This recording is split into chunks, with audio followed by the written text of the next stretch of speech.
আল্লাহ শেখাচ্ছেন ক্ষুধার জ্বালা পিপাসার কষ্ট তৃষ্ণা তুমি সহ্য করো আল্লাহকে ভয় করে, রুহের শক্তি বাড়াও, সামনে খাদ্য থাকবে না, থাকবে তোমার কাম প্রবৃত্তি জানবে, তোমার সুন্দর স্ত্রী স্বামী কাছে থাকবে, তোমার কামনা বাসনা কুপ্রবৃত্তি চরিতার্থ ইচ্ছা হবে, যে ক্ষমতা থাকা সত্ত্বেও এক আল্লাহকে ভয় করে তুমি তোমার কুপ্রবৃত্তি চাহিদা পূরণ করলে না, সেক্সুয়াল ডিমান্ডকে ফুলফিল না করার মধ্যে দিয়ে তোমার রুহানি শক্তিকে বাড়িয়ে দিয়ে, যে আল্লাহকে ভয় করে হালাল স্ত্রী থেকে বাঁচতে পেরেছো,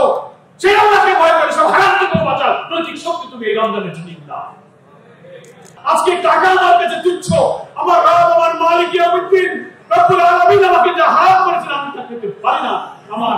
লোভের চেয়ে আমার কাছে আল্লাহ বড়। তো তুমি যে লোভকে ত্যাগ করতে পারলে আল্লাহকে ভয় করে, রমজানের পরেও তো সুদ ঘুষ হারাম মিথ্যাচার অনাচার পাপাচার গুনাহ হারামের হাত ছাড়িয়েও তুমি যে আল্লাহকে ভয় করে রমজানে লক্ষ টাকা না খেয়ে ক্ষুধার জ্বালা সহ্য করলে, রমজানের পরেও তুমি সেই আল্লাহকে ভয় করে হারাম ছেড়ে দিয়ে দেহ মনের কষ্টকে তুমি বরদাস্ত করো। অসাধারণ কিছু শক্তি রমজানের মধ্যে রেখেছেন, সেটা হচ্ছে 12 মাস তো আমরা কোরআন পড়ি, তেলাওয়াত করি, নামাজ তাহাজ্জুদ এগুলো করি, সবকিছু থাকার পরে এক্সট্রা দুইটা হালাল জিনিসকে আল্লাহ তাআলা এই মাসে হারাম করেছেন। সুবে সাদিক থেকে সূর্যাস্ত পর্যন্ত সব খানা পিনা অন্য 11 মাস আপনার হালাল ছিল। আল্লাহ শেখাচ্ছেন ক্ষুধার জ্বালা পিপাসার কষ্ট তৃষ্ণা তুমি সহ্য করো আল্লাহকে ভয় করে, রুহের শক্তি বাড়াও, সামনে খাদ্য থাকবে না, থাকবে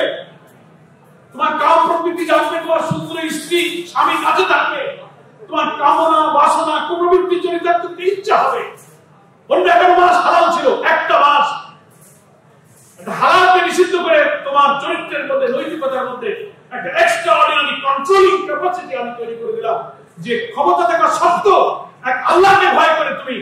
তোমার কুপ্রবৃত্তি চাহিদা পূরণ করলে না, সেক্সুয়াল ডিমান্ডকে ফুলফিল না করার মধ্যে দিয়ে তোমার রুহানি শক্তিকে বাড়িয়ে দিয়ে, যে আল্লাহকে ভয় করে তুমি সুন্দর স্ত্রীকে কাছে পেও, হারাম থেকে বাঁচতে পারলে, অন্য 11 মাসেও তুমি ওরকম বেপরদা বেহায়াপনা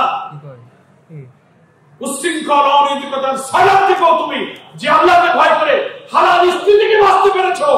সেই আল্লাহকে ভয় করে সব হারাম থেকে বাঁচার নৈতিক শক্তি তুমি এই রমজানে ঠিক না। 2 মিনিট আগেও তুমি চরম তৃষ্ণা থেকেও আল্লাহকে ভয় করে তুমি পানি খেলে না, লক্ষ টাকা পুরস্কার পেও একজন দরিদ্রকে যদি বলা হয় তোমাকে 2 লাখ টাকা দেবো, তুমি এখন এক গ্লাস পানি খাও,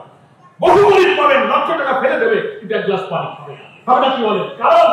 তার মধ্যে আল্লাহ তাআলা রূহানি শক্তি রমজানে অলৌকিকভাবে বাড়িয়ে দিয়েছেন, যে না আজকে টাকা আমার কাছে তুচ্ছ, আমার রব আমার মালিক ইয়াউমিদ্দিন রব্বুল আলামিন আমাকে যা হারাম করেছেন আমি তা খেতে পারি না, আমার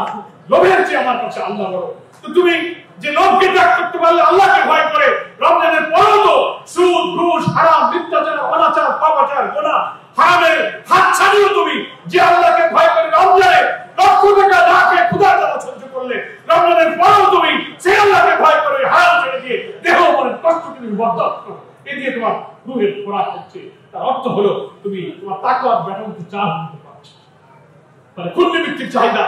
যৌন কামনা বাসনাকে নিয়ন্ত্রণ করে আমরা তাকওয়ার ব্যাটারিকে এই রোজার মাস, একটা মাস একদিন নয় পর পর 30টা দিন আমার ব্যাটারিতে চার্জ হচ্ছে। 20 টাকার তারাবি পড়ছি, কিয়ামুল লাইল করছি, সারাদিন ক্ষুধার জ্বালা সহ্য করছি, আল্লাহর কথা মনে পড়ছে, তেলাওয়াত কোরআন খতম করছি, পাপের প্রতি ঘৃণা জন্মাচ্ছে। আপনি দেখবেন ন্যাচারালি রোজার দিনে খাদ্য গ্রহণ থেকে আমরা বঞ্চিত থাকি বলে দেহটা একটু দুর্বল হয়, দুপুর থেকে সকাল থেকে দুপুর দেহটা একটু উইক মনে হয়, কি বলে চলতে ফিরতে দুর্বল। কিন্তু দুপুর গড়াতে যখন থাকে, ইফতারের সময় যখন কাছে আসতে থাকে, নেক কাজ হারাম থেকে বাঁচা, পাপ থেকে ঘৃণা করতে করতে জৈবিক সত্তার খোরাক যেহেতু কমিয়ে দিচ্ছি, রুহের খোরাক কিন্তু বাড়িয়ে দিচ্ছি, রোজার দিনে ধীরে ধীরে দেহ দুর্বল হয় কিন্তু রুহানি শক্তি কিন্তু প্রবলভাবে বাড়তে থাকে, নাকি বলেন? পাপ দেখলে, মিথ্যা দেখলে, হারাম দেখলে গীতা হয়, এটা হচ্ছে ব্যাটারিতে চার্জ হচ্ছে। আমার প্রিয় ভাইরা, তাই আল্লাহ তাআলা বলেছেন লাআল্লাকুম তাত্তাকুন,